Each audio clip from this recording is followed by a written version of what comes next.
तो जैसा कि हम इस टाइम पर डेली अपनी सीटेट की प्रैक्टिस करते हैं, और अगर आप किसी भी एग्जाम का टेट दे रहे हो, लाइक यूपी टेट दे रहे हो या फिर आप झारखंड टेट दे रहे हो, तो भी ये क्लासेस जो है, ये सीडीपी की जो क्लासेस हैं जो आपको डेली इस टाइम पर मिलती है, ये बहुत ज्यादा बेनिफिट वाली है। तो चलिए अपने 30 क्वेश्चन की प्रैक्टिस शुरू करते हैं। एक बच्चा गलती से सीखता है, इसका क्या अर्थ है? इसका क्या अर्थ हो जाएगा? दंड, और इसका क्या रीजन क्या है? अगर वो गलती से सीख रहा है तो क्या ये गलत प्रक्रियाएं हैं, सही प्रक्रियाएं हैं? तो इसका तो आंसर आपको दिख रहा है कि ये लर्निंग बाय डूइंग है, यानी कि वो अनुभव के द्वारा सीख रहा है, वो खुद से करके सीख रहा है, यानी कि इसका राइट आंसर हो जाएगा ऑप्शन नंबर बी। अगर छात्र सवाल पूछता है तो शिक्षक को क्या करना चाहिए? अगर आपकी क्लास में बच्चे आपसे सवाल पूछते हैं तो आपको क्या करना चाहिए? उन्हें रोकना चाहिए, नजरअंदाज करना चाहिए, प्रोत्साहित करना चाहिए या फिर डांटना चाहिए? अगर छात्र सवाल पूछते हैं तो शिक्षक को उन्हें समझाना चाहिए, उन्हें नजरअंदाज नहीं बल्कि उन्हें प्रोत्साहित करना चाहिए, क्योंकि आप शिक्षक हो, आपका काम है बच्चे को बताना, आपका काम है उसे समझाना, उसे नजरअंदाज करना नहीं। अगला क्वेश्चन क्या कह रहा है? एक सेकंड, जस्ट अ मिनट, इसे हम इसे फ्रेम में कर लेते हैं। तो क्या कह रहा है कि सीखने का सबसे प्रभावी तरीका क्या है? सीखने का सबसे प्रभावी तरीका क्या होगा? तो करके सीखना, लर्निंग बाय डूइंग, सीखने का सबसे ज्यादा इफेक्टिव तरीका होता है। क्लियर? अगले क्वेश्चन की बात करें। अगला हमारा प्रश्न क्या है? अगला कहता है कि एक बच्चा बार बार गलती करता है। क्लास में कोई बच्चा है जो बार बार गलती करता है, तो शिक्षक क्या करेगा? आप एज अ टीचर क्या करोगे? उसे दंड दोगे, उसे समझाओगे या उसे इग्नोर कर दोगे? आप क्या करोगे? तो हम उसे क्लास से नहीं निकालेंगे, हम उसे समझाएंगे। आप कभी भी बच्चे को क्लास से बाहर नहीं निकाल सकते हो, उसके साथ कुछ भी ऐसा मत करिए जिससे जो कि गलत हो। छात्र केंद्रित शिक्षा क्या है? आपको पता है कि हमारा जो एजुकेशन सिस्टम है वो चाइल्ड सेंटर्ड है। चाइल्ड सेंटर्ड का मतलब ये हो गया कि जो भी प्रोग्राम है, वो चाहे स्कूल हो, बुक्स हो, पॉलिसीज हो, ये सारी की सारी जो है, ये सारी की सारी चीजें जो है वो चाइल्ड सेंटर्ड होंगी, यानी कि छात्र केंद्रित होंगी, बच्चा सेंटर में होगा। क्या होगा? बच्चा सेंटर में होगा। क्लियर? तो इससे ये क्या होता है? तो शिक्षक केंद्रित नहीं, छात्र केंद्रित शिक्षा का मतलब हो गया विद्यार्थी केंद्रित, यानी कि आप बच्चे की भलाई सोचोगे। मीड में आपका बच्चा होगा, आप बच्चे के बारे में पढ़ाओगे, उससे रिलेटेड उसको कंटेंट दोगे, आप उसका सराउंडिंग ऐसा बनाओगे जहाँ पे बच्चा अच्छे से पढ़ पाए, वो बिना हेजिटेशन के अपने सवालों को पूछ सके आपसे। तो ये क्या हो जाएगा? ये है विद्यार्थी केंद्रित अधिगम। क्लियर? अगला क्वेश्चन है कि सीखना कब बेहतर होता है? अगर आप सिखा रहे हो और तो वो और ज्यादा इफेक्टिव कब होगा? तो सीखना सबसे ज्यादा व्यवहारिक कब होगा? जब आप उसे डरा करके सिखाओगे? बिल्कुल भी नहीं।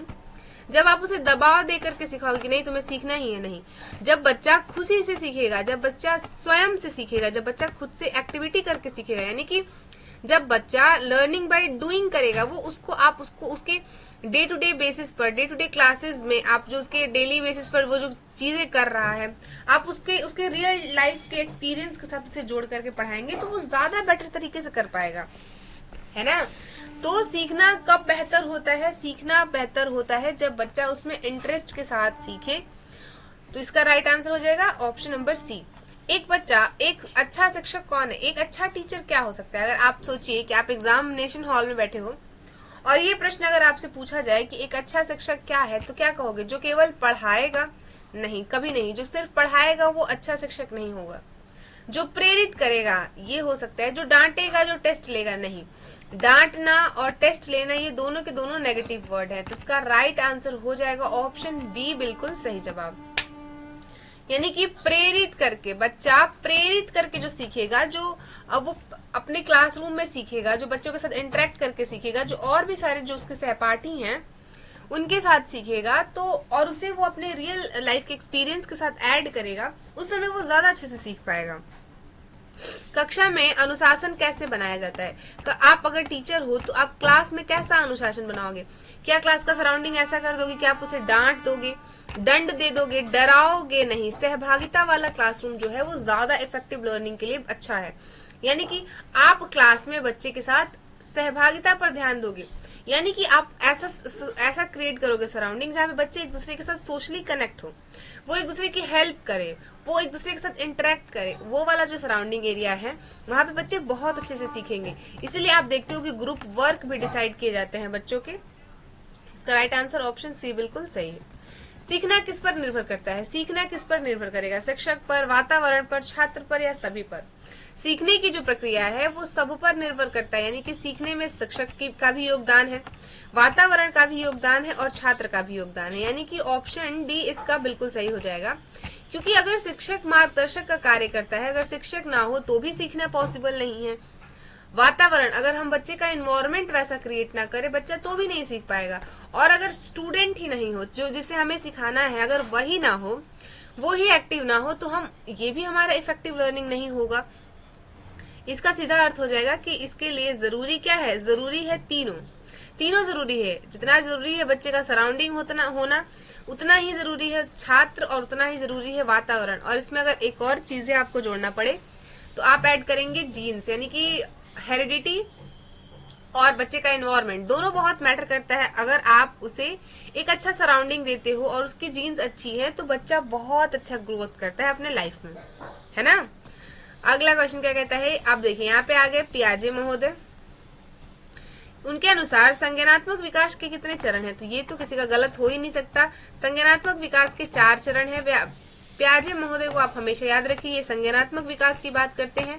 इन्होंने 4 तरह के संज्ञानात्मक अवस्थाओं की बातें की है, तो ये तो किसी का गलत नहीं होगा। वाइगोस्की महोदय का जेड-पीटी किससे जुड़ा है? ये भी आपसे पूछा जा सकता है कि जेड-पीटी किसने दिया है।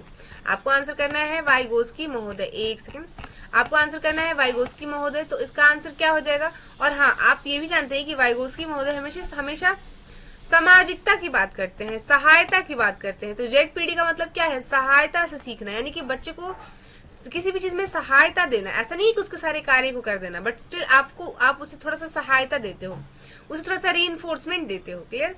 कोहल वर्ग किस विकास से जुड़े हैं? अब कोहल वर्ग नैतिक विकास की बातें करेंगे, नैतिक मूल्यों की बात करेंगे, तो ये तो बी ऑप्शन हो जाएगा। और कोहल वर्ग को कौन नहीं जानता? अगर आप सीजीपी के क्वेश्चन सॉल्व कर रहे हैं और कोहल वर्ग को ना जानो, ऐसा तो पॉसिबल नहीं है। अब हम यहाँ पे देखते हैं अपने गार्डनर महोदय के। अब ये भी किसी का गलती नहीं होना चाहिए, क्योंकि अगर आप डेली बेसिस पर इस क्लासेस को फॉलो कर रहे हो तो मैं आपको हर छोटी से छोटी चीज और हर बड़ी से बड़ी चीज कराती हूँ अपने क्लासेस में। तो स्कीनर महोदय का सिद्धांत, अच्छा एक सेकेंड, आई थिंक हमने हावर्ड गार्डनर महोदय को ऊपर छोड़ दिया। हावर्ड गार्डनर महोदय ने किस सिद्धांत का प्रतिपादन किया था? तो ये मल्टीपल इंटेलिजेंस की बातें करते हैं, ये बुद्धि लब्धि की बातें करते हैं, यानी कि बी ऑप्शन इसका सही हो जाएगा। स्कीनर का सिद्धांत क्या है? स्कीनर महोदय किस सिद्धांत की बात करते हैं? इंसाइट की, कंडीशनिंग की, ट्रायल एंड एरर की या कॉग्निटिव डेवलपमेंट की? तो ये बात करते हैं कंडक्टिंग की, ठीक है। ट्रायल एंड एरर इनका नहीं है, यानी कि इसका आंसर बी हो जाएगा। ओके, थॉर्नडाइक का नियम क्या है? थॉर्नडाइक महोदय हैं वही बात करते हैं लॉ ऑफ इफेक्ट की, तो इसका राइट आंसर ए है। Law of creativity, motions and memory की बातें नहीं करते हैं। इनका जो फॉर्मूला था, यानी कि जो इनके नियम थे, वो था लॉ ऑफ इफेक्ट, यानी कि ए ऑप्शन सही हो जाएगा। एंड ये इसके साथ बिल्कुल एप्रोप्रिएट जा रहा है। बंडूरा का सिद्धांत क्या था? अब आप बंडूरा महोदय को भी याद रखो, क्योंकि ये भी आपके एग्जाम में बहुत बार पूछे जाते हैं। सो सोशल लर्निंग, कंडक्टिंग, आईक्यू या मेमोरी? तो सोशल लर्निंग, बंडूरा महोदय हमेशा सोशल गैदरिंग की बातें करते हैं, सोशल लर्निंग की बातें करते हैं, सोशली कनेक्ट होते हैं। तो ऑप्शन ए बिल्कुल सही है। अगला क्या कहता है कि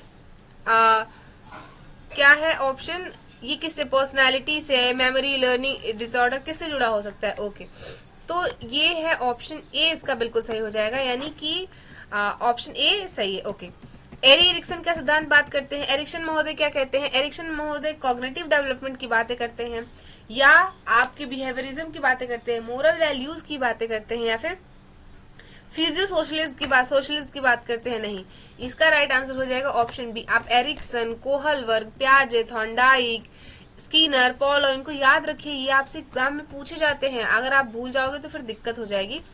इसलिए मैं कहती हूँ कि डेली बेसिस पर क्लासेस को फॉलो करेंगे तो आपका एक माइंडसेट बन जाएगा क्वेश्चंस को सॉल्व करने का।